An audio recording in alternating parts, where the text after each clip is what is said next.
flu, so I'm on a new medication, and apparently this one's an upper, and I'm super stoked. Oh, let's go, buddy. Let's go. 100 episodes. Roll credits. Directed by George Lucas. Executive producer Dick Wolf. What'd you call me? I still think that's so funny. To all of our Dweelix and Zabraks, Eldar and Astartes, we are in the triple digits. Triple digits, yeah. Triple digits. I'm so excited. Believe it or not, running a podcast is super hard, especially when your co-host is kind of gross. Your co-host is also the editor, so he can cut out all the gross parts and leave all of yours in there, so watch yourself. Let's see. In 2024, we had a lot going on and really dialed into our winning formula. We have grown over a factor of 4.20, which is scientifically hilarious. We found our topics that our audience loves and us as hosts really love as well. And we have some excellent content creators on the show. Shout out to you guys. Thank you guys so much for gracing us with your presence. We've also given away Star Wars Legos, dice, and a few lightsabers. We streamed more hours than the year before on multiple platforms. We read more books and played more games and shared those moments with our awesome supporters. Now, want to see me do it again? Want to see me do it again, Squidward? Welcome to Talk About Tatooine. I'm Andrew. You put my name in green, so I'm not supposed to read it. Son of a bitch, I knew you were gonna... Guys, we color code everything, so I'm just being a right now. I'm so sorry. I'm Nathan. And we're twin brothers here to bring you what's new in nerddom and give colorful commentary on our favorite subjects. Welcome to our cantina, grab a drink, and settle in as we set course for realities beyond our own. Welcome to episode 100, the first episode of 2025. Did we plan that? No. Is this where it happened to be? Yes, absolutely. Today's recording date is January 4th, and this episode will be released on Monday, January 6th. Today, we're going to be discussing Darth, Bane, Lord of the Sith, the original Phantom Menace, and the architect of the Rule of Two and the Doom of the Jedi Order. We'll walk you through the best parts of this character and truly what makes Star Wars so amazing. But we have a starter question, and then some nerd news at the end. What's one opinion about any fandom that is not so popular? Nathan, do you want to start us off? So I actually just got off a phone call with a very good friend of mine and was talking about this, so I felt like this was kind of appropriate. The Acolyte is going to be my controversial opinion here. So, unpopular opinion. The Acolyte had one of the best chances for recanonizing Star Wars Legends back into the void, and y'all soiled it. You couldn't even see the potentials and the possibilities this had for the universe because you were too busy being dickheads and crybabies about lesbian witches. That's all I have to say. There were a lot of people who were... I shouldn't even say a lot of people. There was a vocal minority that really, really hated this show and ruined it. They basically wormed their way in like Grima Wormtongue, and they said, "The Acolyte is not welcome here, my lord." And just a reminder to you guys who have seen our Acolyte episode, we didn't give it a great score. It did have issues with the show, but there were definitely some parts that were amazing. Yeah, the Acolyte, so interestingly enough, the Acolyte got a 4.2 on IMDb and a 78 on Rotten Tomatoes, which if you average those together, kind of comes out to like the score that we gave it, which was very mid, like 5 and 6. Yeah. Slightly positive, but still in that mid range. Yeah, and like, sure, there were things about it that weren't great, but I didn't think that was a good enough reason to poo-poo it so hard that it then got canceled. Right? Because now we're out some Star Wars content until Andor Season 2 comes out. Okay, so for me, I'm going to go over to Lord of the Rings. Ooh, we love a good Lord of the Rings take. And I'm going to make some people upset. Tom Bombadil is one of the most annoying characters I've ever met. He sings absolutely everything, and it bugs the shit out of me. My wife and I are actually reading, or rather listening, through Fellowship of the Ring, narrated by Andy Serkis, and it's a delight. And Mr. Serkis is a legend, not just to this fandom for Lord of the Rings, but to actually a ton of fandoms. But hearing Tom's singing, even when performed by Mr. Serkis, it's so annoying because it never ends. It just goes on and on. I think Peter Jackson did the right thing in removing him from the big screen. Tom Bombadil would not have, I think he would have detracted from the entire story of Lord of the Rings. There you go. Roast me in the comments.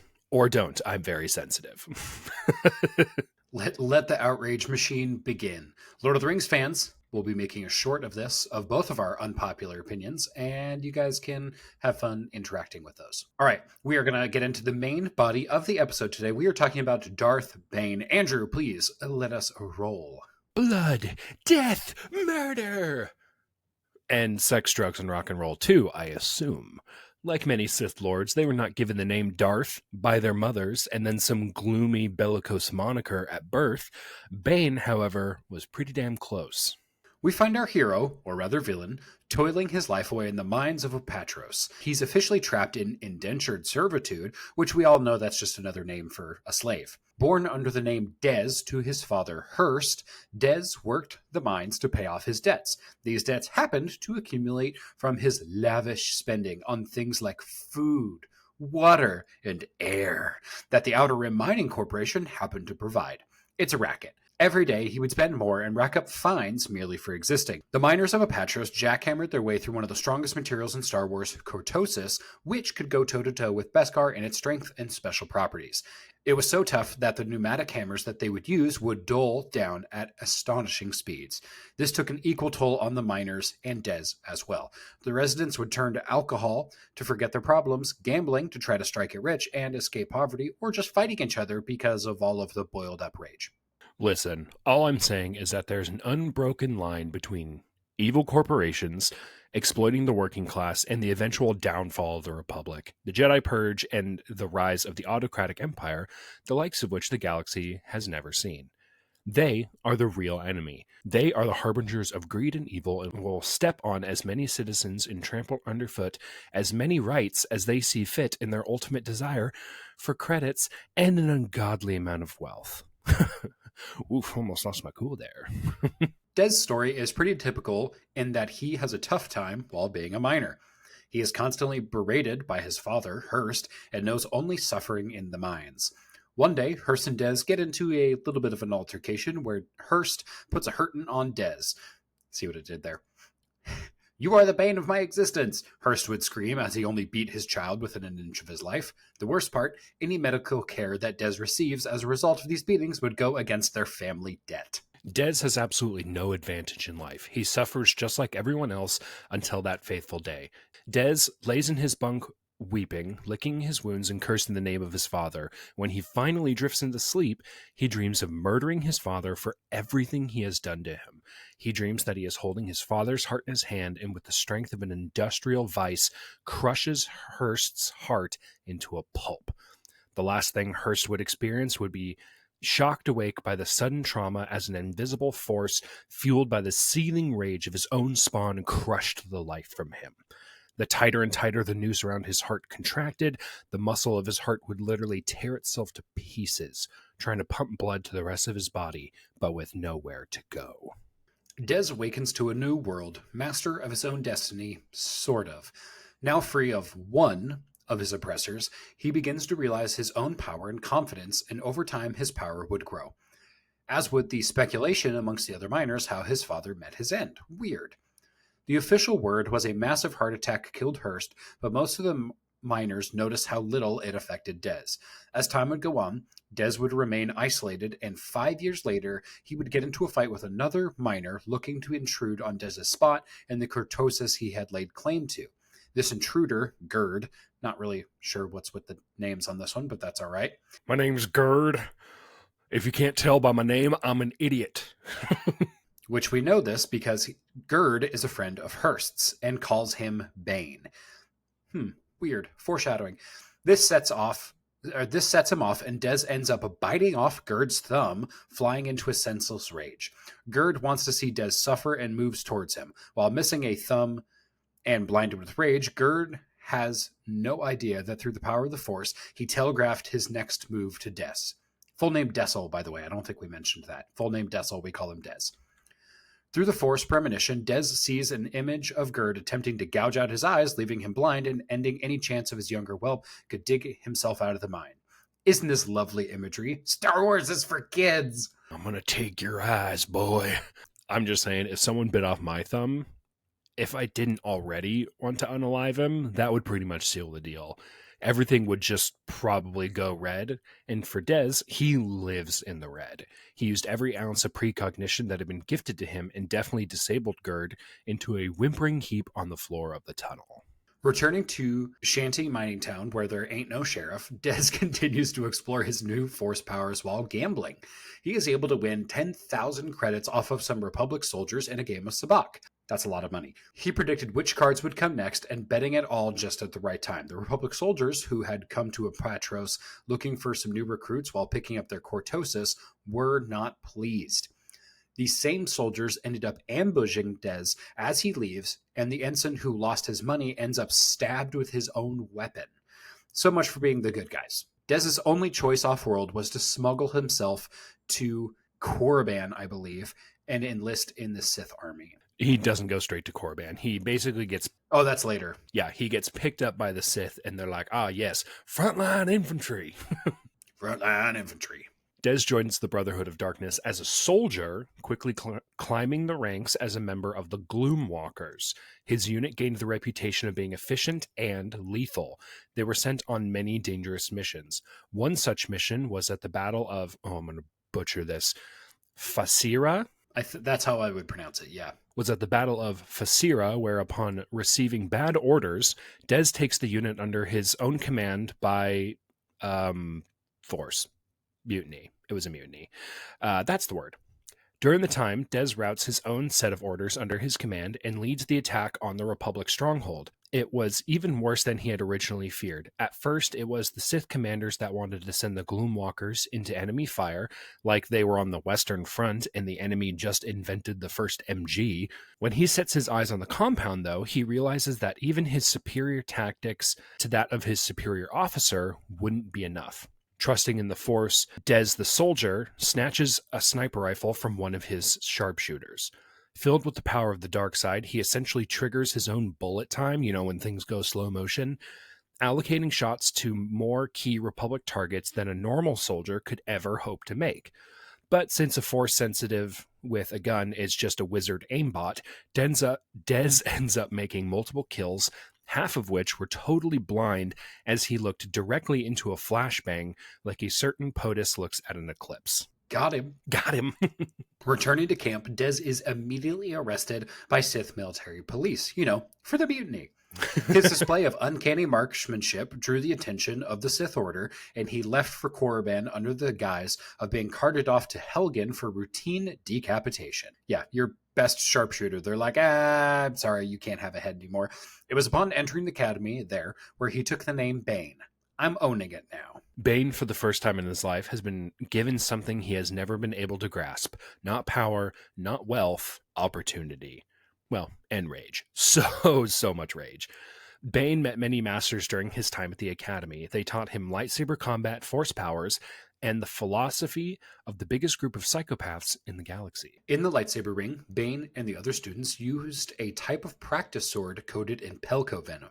They didn't want to kill each other, but they had no problem severely handicapping one another during training. During the Jedi-Sith War, the Brotherhood of Darkness spent their Sith like troopers, so they needed them alive. Kolto, the precursor of Bacta, could only do so much. Nonetheless, the masters of the academy on Korriban sick the students on each other like rabid dogs, so that they were eventually given lightsabers and turned towards the Jedi and the Army of Light. They would rip and tear until nothing was left. Bane was no exception and desired glory and blood in the ring. But this would not be Bane's last lesson in hubris, but it would probably be his first. Swelled with the ego of the dark side, Bane stepped into the dueling circle on top of the Sith temple and pointed his pseudo-saber right into the face of the strongest apprentice there and proceeded to get his blood and bones ground into the stone atop that temple.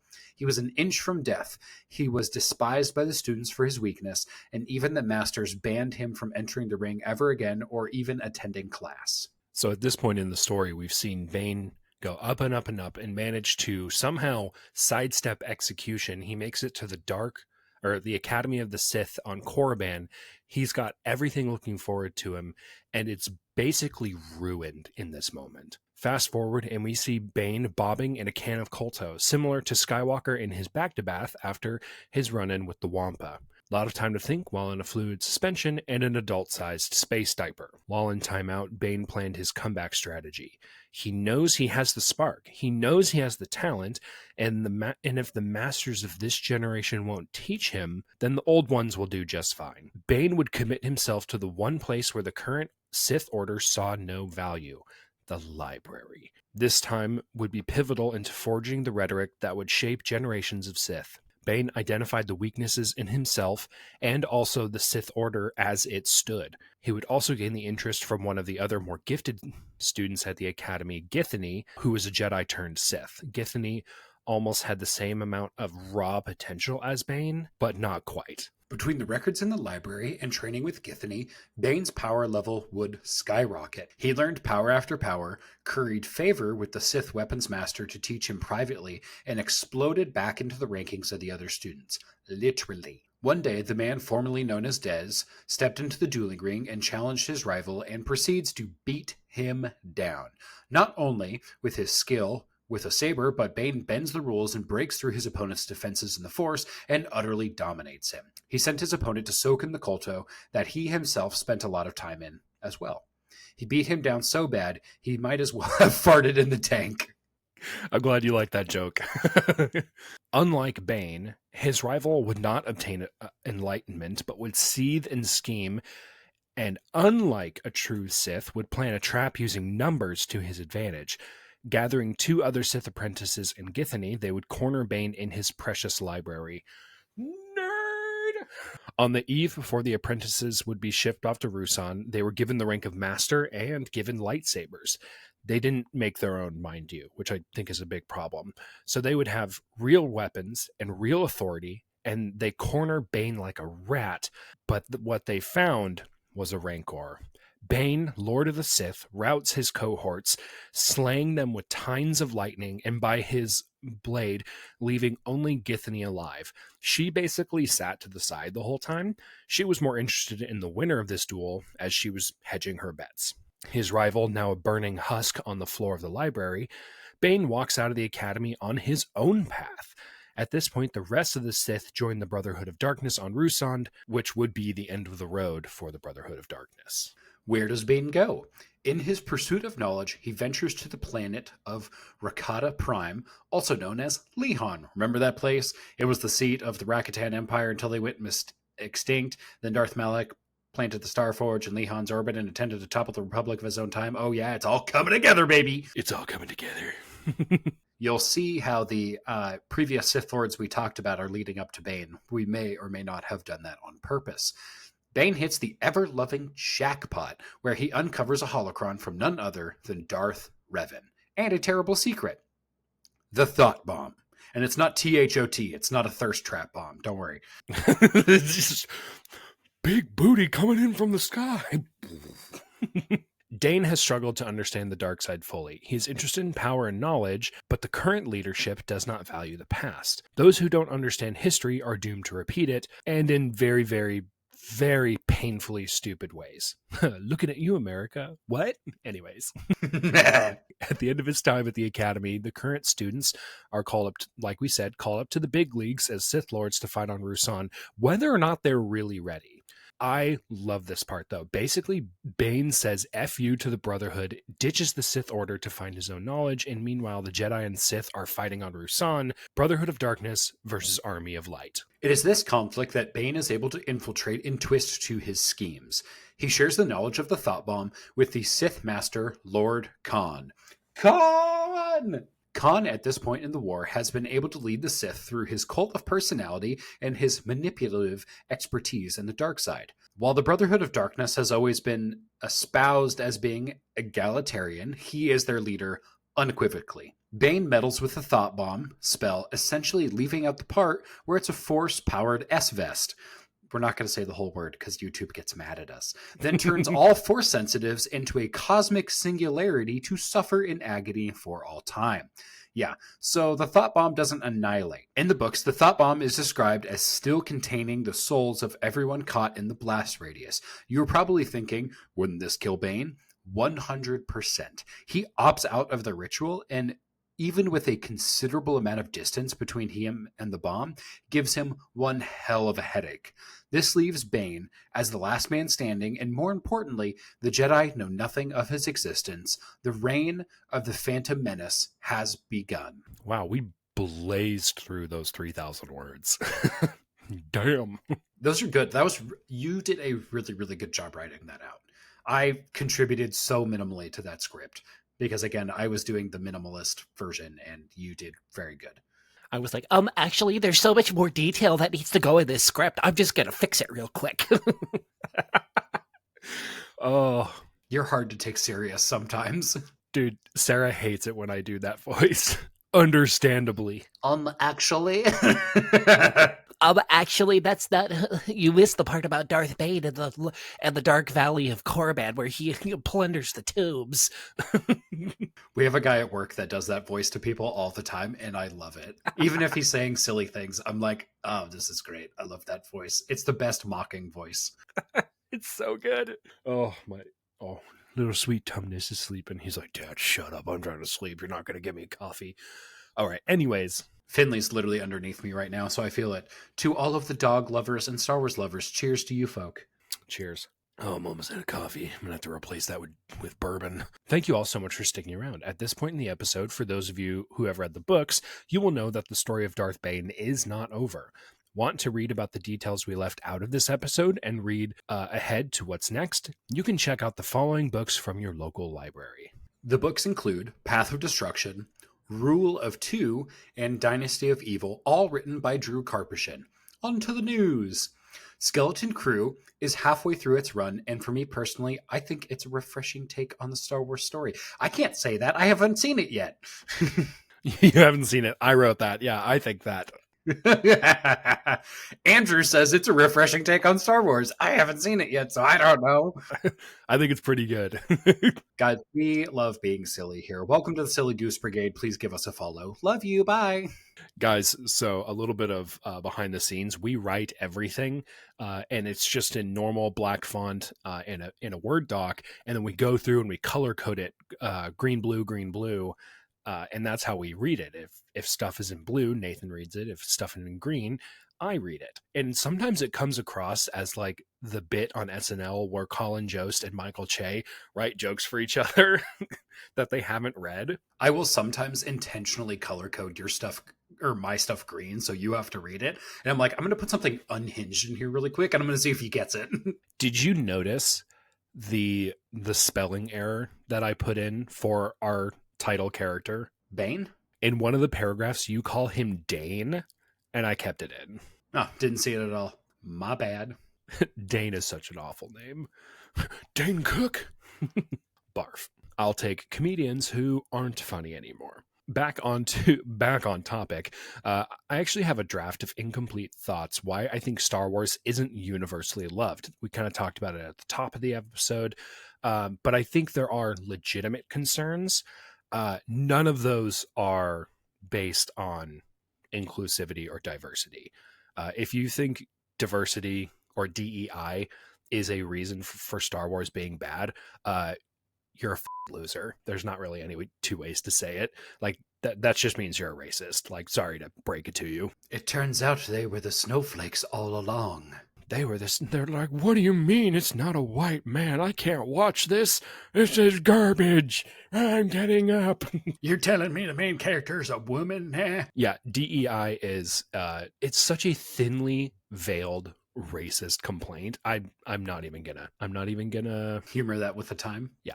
Thank you. Humor that. Although there are a lot of people who don't make good faith arguments, like what I said, on why they don't like Star Wars, like it's a woman or that's not a white dude. Those people can go themselves and generally aren't welcomed in the fandom. Cool? Cool. Also, in Star Wars gaming news, Eclipse and the folks at Quantic Dream have said nothing. We know nothing more about Eclipse. Again, this is our segment of news that we share for the last 4 episodes now of Star Wars Eclipse doing nothing. It's just the running joke at this point. And it's getting shorter and shorter every time. Do you like my notes about the new Demon Primarch coming to Warhammer? I don't want to read that. Fulgrim came. That's all he wrote. Guys, there's a new Fulgrim model, which we all saw coming because the Emperor's Children were getting a lot of reworks and stuff like that.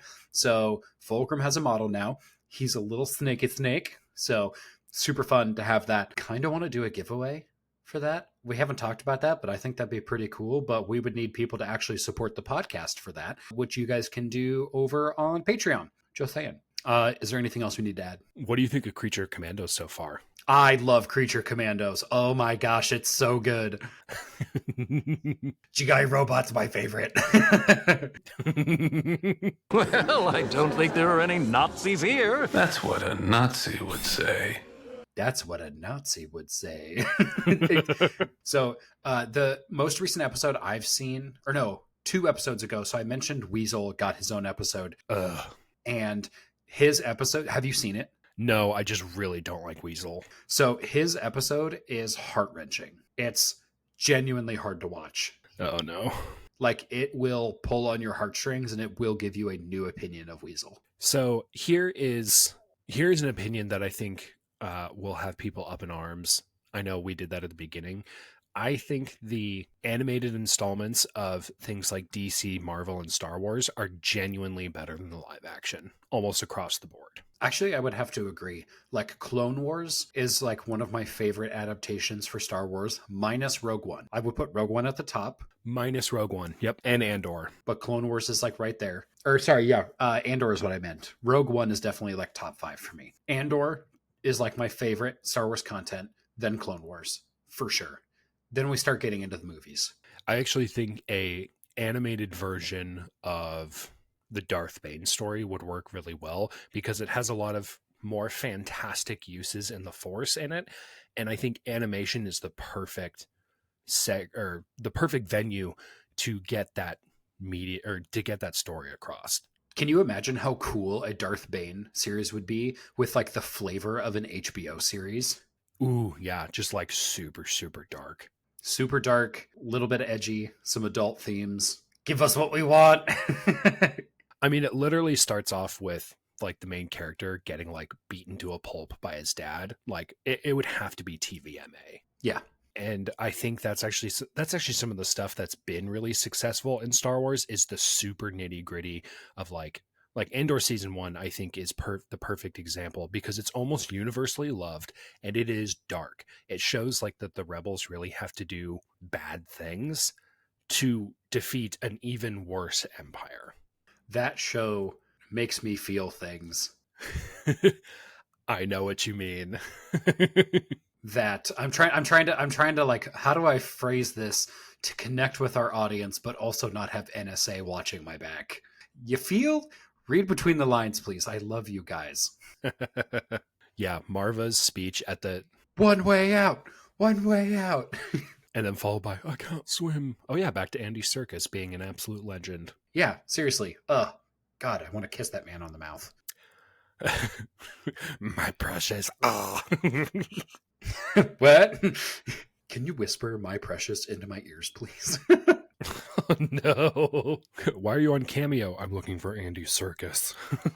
All right, so now that we're done being gross, sorry, that all started because I said Fulgrim came, and now we're here. So that's a fun time. Guys, we're just going to pitch some stuff at the end, then we're going to let you guys go. Thank you so much for supporting us the entirety of 2024. Mike, Isaac, David, and Calm Brew. Seriously, you guys are literally the reason we can keep doing what we're doing, but we need more support. Guys, if you have gotten to this point in the episode, share this with a friend.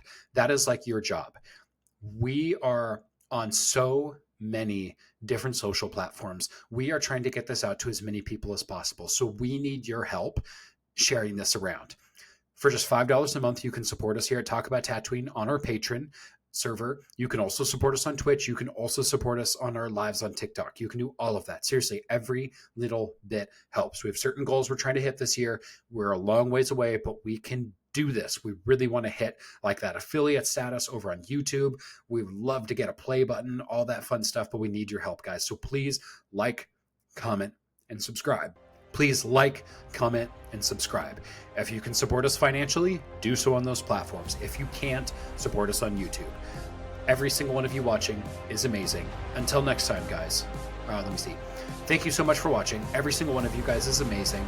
Make sure to share this with a friend, like and comment so this video can find its way to as many as possible. And until next time, may the Force be with you.